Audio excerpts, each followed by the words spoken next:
ধর মা তোমাদের গায়ে ভুল জানিয়েছেন আলোচনা করার জন্য তোমাদের বক্তব্য কোনো সংবাদ তুলে ধরো তোমাদের বক্তব্য তুলে ধরলে সেটা শক্তি হলে অবশ্যই সেটা বিবেচনা করবেন। তোমরা ঘরে ফিরে যাও, তোমরা দেশের ক্ষতি করো না, রাষ্ট্রের ক্ষতি করো না।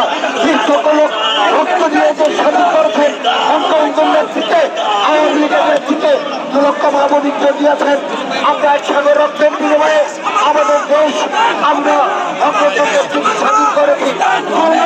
তোমাদের কথায় কথাটা রাজপথে নেমেছ, জাতীয় পতাকা নিয়ে রাজপথে নেমেছ, তোমাদের প্রতি আমরা ফেরত দাঁড়াই। তোমরা ঘরে ফিরে যাও, দেশকে স্বাধীন করতে যাও।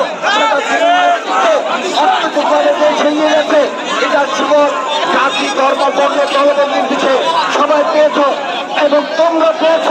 এই ধারাবাহিকতা অব্যাহত রেখে শান্তি শৃঙ্খলা এটা পুরো প্রতিষ্ঠিত করার জন্য তোমরা আগামী দিনের ভবিষ্যৎ, তোমরা নিজেদের সম্পূর্ণ বাংলাদেশের ভবিষ্যৎ, তোমাদের দায়িত্ব আছে। সেই দায়িত্ব তোমরা পালন করলে জামাত বিএনপিকে কোনো সুযোগ তোমরা দেবে না।